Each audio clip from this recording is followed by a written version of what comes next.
அதிகமாக இருக்கக்கூடிய நாடு தான் நம்முடைய தமிழ்நாடு. அதுலேயும் கோவில் மாநகரம் அழைக்கக்கூடியதான் நம்மளுடைய மதுரை. அப்படி கோவிலுக்கே ஒரு தொன்மையானது, ஒரு சிறப்பு வாய்ந்தது அப்படின்னு பார்த்தீங்கன்னா கோபுர தரிசனம் கோடி புண்ணியம் அப்படின்னு சொல்லுவாங்க. அந்த கோபுரங்களுக்கு முதன்மையானது கோபுரத்தில் இருக்கக்கூடிய அந்த கலசம். அப்பேற்பட்ட கலசத்தை தமிழ்நாட்டில் இருக்க ஒருத்தர், அதுவும் நம்ம மதுரையில் கிட்டத்தட்ட 409 கலசங்கள் கோயில்களுக்கு தானமாக கொடுத்துருக்காங்க. அப்பேற்பட்டவர் தான் இன்னைக்கு நம்ம பார்க்க போகிறோம். வாங்க நிகழ்ச்சிக்குள்ள போகலாம். தமிழ்நாட்டில் இருக்கக்கூடிய பிற மாவட்டங்களும் சரி, கிட்டத்தட்ட எல்லா கோவில்லையுமே தன்னுடைய சொந்த செலவில் இறைப்பணிக்காக 409 கலசங்கள் கொடுத்த திரு விஜயராமன் சார் தான் நம்ம கூட இருக்காங்க. சார் வணக்கம். வணக்கம். வணக்கம் சார். எப்படி சார் இருக்கீங்க? நல்லா இருக்கேன் சார். சார் உங்களை பற்றி நேயர்களுக்கு சொல்லுங்கள்.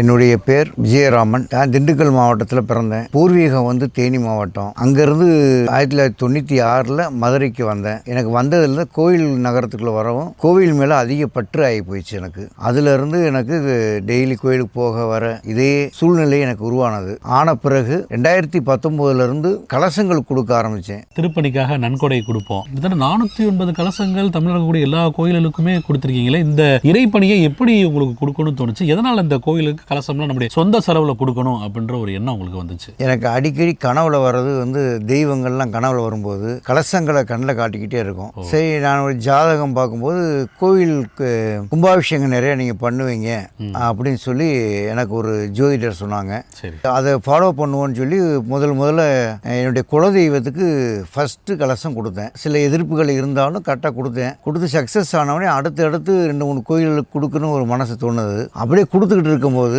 எல்லா இடத்துலையும் வந்து கேட்க ஆரம்பிக்கும் போது நான் எல்லா கோயிலும் கொடுக்க ஆரம்பிச்சிட்டேன். 2019 ஸ்டார்ட் பண்ணது இன்னைக்கு வரைக்கும் போயிட்டு இருக்கு. இன்னைக்கு வரைக்கும் 409 கொடுத்துருக்கோம். அடுத்து இந்த வருடங்கள் வந்து ஒரு 500 தாண்டிரும் நினைக்கிறேன். இப்போ ஒரு கோவிலுக்கு நம்ம ஒரு கலசம் நீங்க அன்பளிப்பாக கொடுக்குறீங்க. பொதுவாக வந்து இந்த செம்பு உலோகம் இந்த மாதிரியான ஒரு கலசங்கள்லாம் இருப்பாங்க. ஒரு சில கோவிலெல்லாம் வந்து எங்கள் கோயிலுக்கு வந்து தங்க கலசம் தான் கொடுக்கணும் அப்படின்ற மாதிரிலாம் எதிர்பார்ப்பாங்க. அப்படி பண்ணுறப்ப நீங்கள் எந்த ஒரு உலோகங்களால் இந்த கலசங்கள் நீங்கள் அதிகமாக ஏற்பாடு பண்ணி இது வரைக்கும் காப்பர் கலசம் தான் பெரும்பாலும் கேட்குறாங்க. காப்பர் அதுனா ஒரு 500 வருடங்கள் இருக்கக்கூடிய கலசம். அந்த கலசம் நவதானியங்கள்லாம் கொடுக்கும்போது உள்ள ஐம்பொன்னுலாம் கொடுக்கும்போது கரெக்டாக வாங்கிக்கிடுவாங்க. ஒரு சிலர் வந்து என்ன பண்ணுவாங்க அப்படின்னா ரொம்ப லைக் பண்ணி எனக்கு வந்து தங்க மூலம் பூசி இருக்கணும், இந்த கலசம் தான் வேணும் அப்படின்னு கேட்பாங்க. அதையும் நாங்கள் வந்து உடனே வாங்கி கொடுத்துறோம். அவங்களுடைய எதிர்பார்ப்பு அதையும் பூர்த்தி பண்ணி கொடுத்துறோம். இது வரைக்கும் அது பண்ணி கொடுத்துறோம். இதுலேயே வந்து பாண்டி நாட்டு கலசம் இருக்குது, சோழ நாட்டு கலசம் இருக்குது, சேர நாட்டு கலசம் இருக்குது. பாண்டி நாடு வந்து பார்த்தீங்கன்னா அந்த கருங்காலி குச்சியை ஒட்டி நம்ம நவதானியங்கள்லாம் ஒட்டி வரும். தாமரை இதழ்கள் கம்மியாக வரும், 3 அடுக்கு வரும். சோழ நாடு சேர நாட்டில் பார்த்தீங்கன்னா சேர நாட்டில் சதுரமாக இருக்கும், நவதானியங்கள் போடக்கூடியது கம்மியாக இருக்கும். இப்போ ஐயப்பன் கலசம் பார்த்தீங்கன்னா கேரளா ஸ்டைலில் இருக்கும். அதையும் நாங்கள் நிறையா கொடுத்துருக்கோம். ஐயப்பன் கலசம் சதுரமாக இருக்கும். இந்த மாதிரி 4 வெரைட்டிஸ் எனக்கு இது வரைக்கும் நான் கொடுத்துருக்கோம். அது வெரைட்டிஸ் நிறைய இருக்குது. இது வரைக்கும் நாம் கொடுத்தது வந்து 4 வெரைட்டிஸ் தான் கொடுத்துருக்கோம். சின்ன கலசம், பெரிய கலசம், அவங்க கேட்குறத பொறுத்து நாங்கள் ஊருக்கு தகுந்த மாதிரி அந்த ஊர் மக்கள் என்ன எதிர்பார்க்குறாங்களோ அதுக்கு தகுந்த மாதிரி கொடுத்துக்கிட்டு. இப்போ நம்ம கோவிலில் வந்து பார்த்தீங்கன்னா 2 சமயங்கள், இந்த சைவம் வைணவம் அப்படின்ற சமயங்கள் இருக்குது. அதில் இவங்க இந்தந்த கோயிலில் வந்து உங்களை தொடர்பு கொடுக்கும்போது பலதரப்பட்ட கோயிலுக்கும் நீங்கள் கலசம் பண்ணி கொடுத்துட்டு இருக்கீங்க. அப்படிதான் எந்த தரப்பு கோயிலாக இருந்தாலும் நான் பண்ணி கொடுத்துட்டேன். சிவன் கோயிலுக்கு பண்ணியிருக்கேன், பெருமாள் கோயிலுக்கு பண்ணியிருக்கேன், காளியம்மன் கோயிலுக்கு பண்ணியிருக்கேன், முத்தாளம் கோயிலுக்கு பண்ணியிருக்கேன், விநாயகர் கோயிலுக்கு பண்ணுறேன். அடுத்து கூட நம்ம எஸ்விஎன் காலேஜ் முன்னாடி இருக்கக்கூடிய விநாயகர் கோயிலுக்கு, அவ்வளோ பெரிய கோயிலுக்கு நம்ம தான் பண்ணுறோம். அதனால் வந்து எந்த கோயில் நம்ம கணக்கில், எந்த சமுதாயம் எந்த கணக்கில் இல்லை. பிற கோவில்களும் சரி, இந்து சமய அறநிலையத்துறை எடுத்திருக்கக்கூடிய கோயிலும் சரி, நீங்கள் அந்த கலசம் கொடுக்கும்போது அதை அவங்க ஏற்றுக்கிறாங்களா? இல்லை அது வந்து அரசு செலவில் தான் இது ஏற்கும், நீங்கள் இதெல்லாம் பண்ண முடியாது அப்படின்ற மாதிரி ஏதாவது இடர்பாடுகள்லாம் வந்திருக்கா? இடர்பாடுகள் நிறையா வரும். அந்த ஊர் மக்கள் வந்து ஒரு சிலர் நானே வைக்கிறேன்னு சொல்லுவாங்க. நம்ம வந்து அவங்கள சரி பண்ணி பேசி இந்த மாதிரி நாங்களே கொடுக்குறோம் சொன்னபடி அவங்க அதை அக்செப்ட் பண்ணிட்டு அதை ஏற்றுக்கிட்டு நமக்கு அந்த கலசத்துக்குரிய வாய்ப்பு கொடுப்பாங்க. நம்ம கலசம் கொடுக்கறதுனால கருடன் வந்து கரெக்டாக வந்துடுவார். குடமுழு நிகழ்ச்சி அப்போ இது வரைக்கும் எந்த கோயிலையும் ஃபெயிலியர் கிடையாது. கருடன் வந்து கரெக்டாக வந்துடுவாங்க.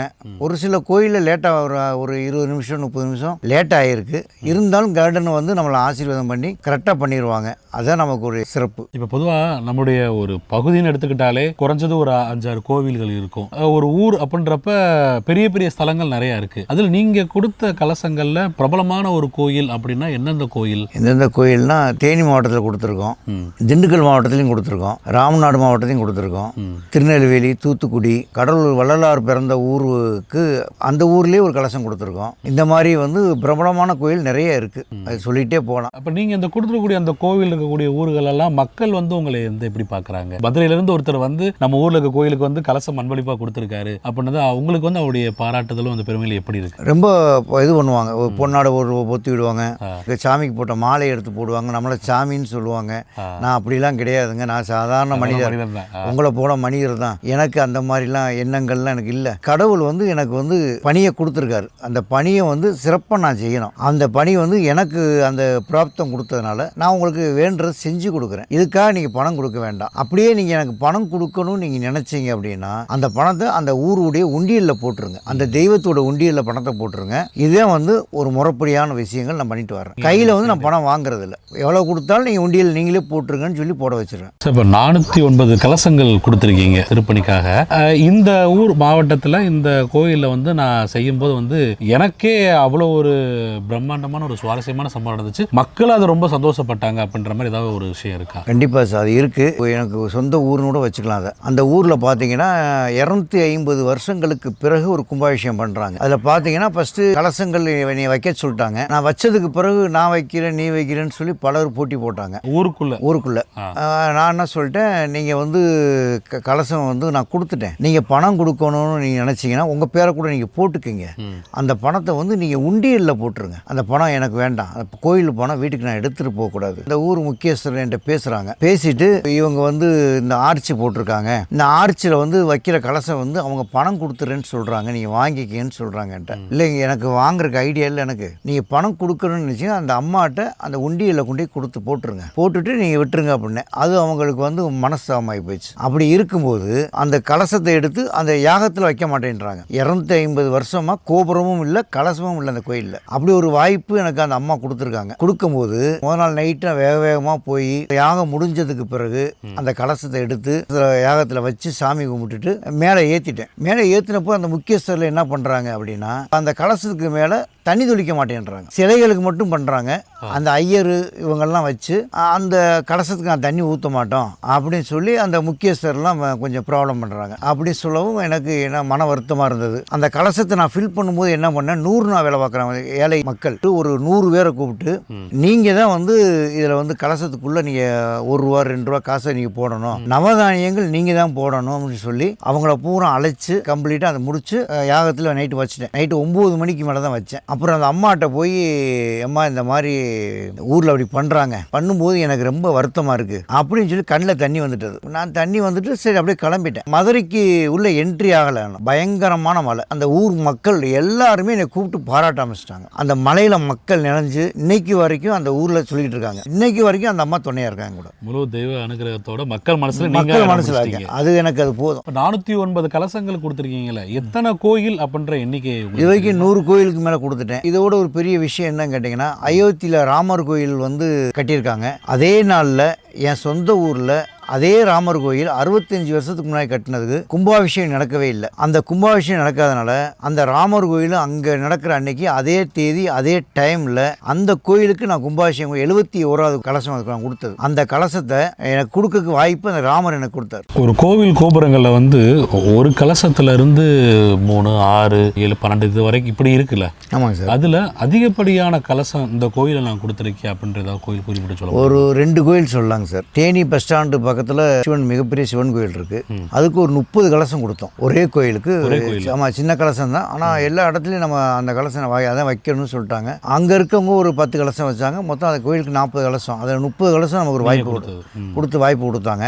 அதுக்கு பிறகு திருப்பூரில் திருமுருகன் பூண்டின்னு ஒரு முருகன் கோயில் இருக்கும். அதுலேருந்து ஒரு 4 கிலோமீட்டர் பாண்டியன் நகரில் ஒரு அம்மன் கோயில், விநாயகர் அம்மன் கோயில், அதில் 29 கலசம் கொடுத்தோம். இந்த 2 கோயில் தான் மிக அதிகமாக கொடுத்தது வரைக்கும். இந்த 100க்கும் மேற்பட்ட கோயில்களுக்கு வந்து கலசம் கொடுத்துருக்கீங்க.